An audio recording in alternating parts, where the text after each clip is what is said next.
और अब देखते हैं खबरें विस्तार से। सांवर उपखंड के मेरू खुर्द में स्थित 500 साल पुराने भेरू जी के मंदिर को तोड़े जाने के आरोपों के विरोध में एक पीड़ित परिवार पिछले 17 दिनों से सांवर उपखंड कार्यालय के बाहर धरने पर बैठा है। उम्रदराज दंपति सहित पूरा परिवार कड़कड़ाती ठंड, सड़कों की धूल और सरकारी उदासीनता के बीच न्याय की मांग कर रहा है, मगर अब तक प्रशासन की ओर से कोई ठोस कार्रवाई सामने नहीं आई है। परिवार का आरोप है कि मंदिर विध्वंस और प्रतिमा क्षति के मामले में वे लगातार शिकायत कर रहे हैं, लेकिन कथित लाल धागा बाबा के प्रभाव के चलते पुलिस और प्रशासन कार्रवाई से बच रहा है। परिवार का कहना है कि पुलिस मंदिर तोड़े जाने की बजाय पीड़ित के बेटे सत्यनारायण पर की कार्रवाई कर रही है, जो अपने आप में प्रशासनिक निष्पक्षता पर सवाल खड़े कर रही है। मंदिर तोड़ने से संबंधित मामला सांवर थाने में दर्ज है और जांच डीएसपी हर्षित शर्मा के पास है, पर परिवार का कहना है कि सारी प्रक्रिया केवल फाइलों तक सीमित है। उनका आरोप है कि बाबा के रसूख के आगे प्रशासन खामोश खड़ा है और पीड़ित की आवाज़ दबाई जा रही है। लगातार धरना, कई बार तबीयत बिगड़ने से अस्पताल तक पहुंचना और 17 दिन अनवरत संघर्ष के बाद भी कार्रवाई शून्य रहने से स्थानीय लोगों में भी नाराजगी बढ़ने लगी है। इधर विवादों में घिरे कथित बाबा का एक और ऑडियो सोशल मीडिया पर वायरल हो रहा है। वायरल ऑडियो में कथित तौर पर धमकी भरे जुमलों का इस्तेमाल किया गया है, जिससे लोगों में नाराजगी और बढ़ गई। वायरल ऑडियो में कथित व्यक्ति को ये कहते सुना जा सकता है कि मैं कल ही गोली मरवा दूं, चौराहे पर गोली नहीं मरवाई तो ये अग्नि है। साथ ही ऑडियो में खुद को दुष्टों का संहार कराने वाले बताते हुए आक्रामक दावे किए गए। नागरिकों और सामाजिक संगठनों ने ऑडियो को गंभीर बताते हुए जांच की मांग की है। हालांकि ऑडियो की आधिकारिक पुष्टि अभी नहीं हुई है। पुलिस और प्रशासन की ओर से भी इस वायरल ऑडियो पर कोई आधिकारिक बयान जारी नहीं हुआ है।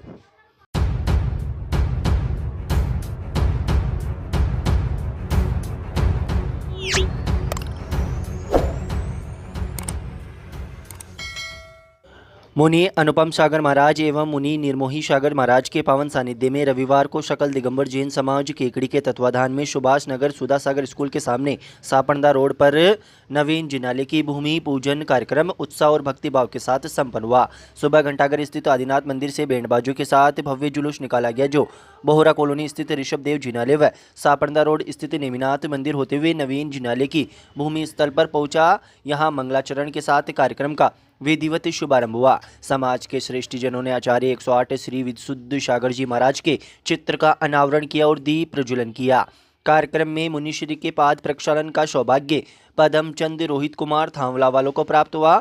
महावीर प्रसाद माणकचंद, राजेंद्र चंद्र प्रकाश रामथला एवं महेंद्र कुमार, विमल कुमार, आशीष कुमार सदरा वालों ने शास्त्र भेंट किए। भूमि पूजन समारोह में प्रथम शिला रखने का सौभाग्य भूमि प्रदाता राजेंद्र कुमार, चेतन कुमार, विजय कुमार, ऋषभ जैन उनियारा वालों ने प्राप्त किया। कार्यक्रम में सकल दिगंबर जैन समाज एवं समस्त कॉलोनी वासियों का सहयोग रहा। मंच का संचालन केसी जैन और भागचंद जैन धुंधरी वालों द्वारा किया गया। इसी के साथ अरिहंत शिला का लाभ राजकुमार दिनेश राठा, सिद्ध शिला का लाभ नंदलाल नीलेश कुमार गर्ग, आचार्य शिला का लाभ शांतिलाल पारसमल, विनोद राकेश जैन जूनिया, उपाध्याय शिला का लाभ चांदमल शीतल कुमार, जयंत जैन पारा, साधु शिला का लाभ ज्ञानचंद आशीष कुमार, अमित डेवडिया एवं नंदावर्त शिला का लाभ पारसमल, महावीर त्रिलोक, भागचंद नवल, जिनेन्द्र जैन वगैरह वालों ने प्राप्त किया।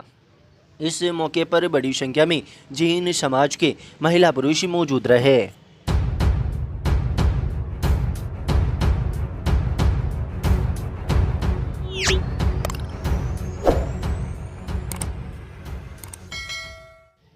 सेवा एवं संस्कार सप्ताह के तहत रविवार को लॉयंस क्लब केकड़ी के पदाधिकारियों ने केकड़ी गौशाला पहुंचकर गौ सेवा की। इस मौके पर लॉयंस क्लब के पदाधिकारियों द्वारा गौ माता का पूजन कर, आरती कर, साड़ी उड़ाकर सभी ने गौ माता को गुड़ खिलाकर आशीर्वाद प्राप्त किया। इस मौके पर प्रांतीय सभापति एशन न्याती ने बताया कि अध्यक्ष निरंजन चौधरी, उपाध्यक्ष पुरुषोत्तम गर्ग, कोषाध्यक्ष विनय पांड्या, राजेंद्र सोनी, क्लब प्रशासक जगदीश फतेहपुरिया, वर्तमान क्षेत्रीय अध्यक्ष मुरारी गर्ग, लियो सचिव मनीष नवाल, छोटूलाल गुर्जर सहित सभी ने पुण्य कार्य कर सेवा सप्ताह कार्यक्रम का शुभारंभ किया। सेवा सप्ताह में वृद्ध जन सम्मान, गंगा जल वितरण, भगवत गीता ग्रंथ वितरण, मोबाइल दुरुपयोग रोकथाम जागरूकता शिविर एवं तुलसी पीपल एवं आंवला पूजन व बाल संस्कार संगोष्ठी का भी आयोजन किया जाएगा।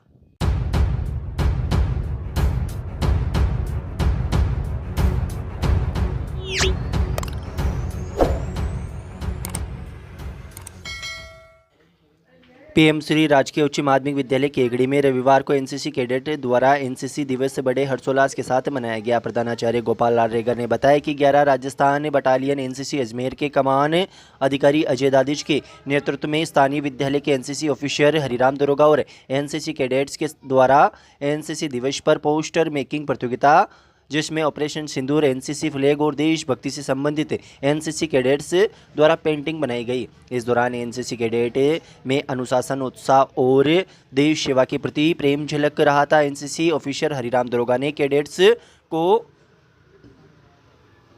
देश सेवा के प्रति संबोधित किया और बताया कि एनसीसी की स्थापना भारत में 15 जुलाई 1948 को राष्ट्रीय कैडेट कोर अधिनियम 1948 के तहत हुई, जिसमें एनसीसी का उद्देश्य युवा नागरिकों के बीच अनुशासन, चरित्र, भाईचारे और साहसिक कार्य की भावना और निस्वार्थ सेवा की संकल्पना विकसित करना है। इतना ही नहीं, इसका उद्देश्य युवाओं में नेतृत्व के गुणों को जगाना भी है। जो कैरियर चुनते हैं वे राष्ट्र की सेवा करेंगे। अंत में एनसीसी सॉन्ग के माध्यम से एनसीसी कैडेट्स को देश प्रेम की भावना के प्रति जागरूक किया गया।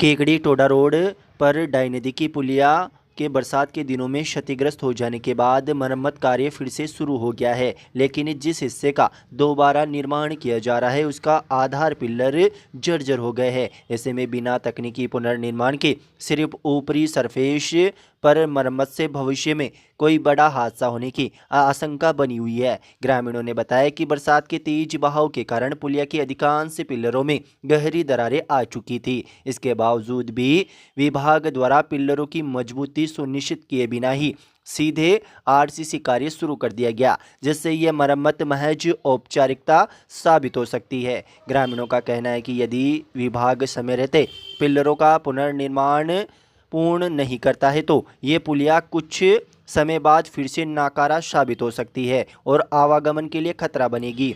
विशेषज्ञों का भी कहना है कि पुलिया की वास्तविक मजबूती उसकी नींव और पिल्लरों पर निर्भर करती है, न कि उसकी ऊपरी सतह पर की गई मरम्मत।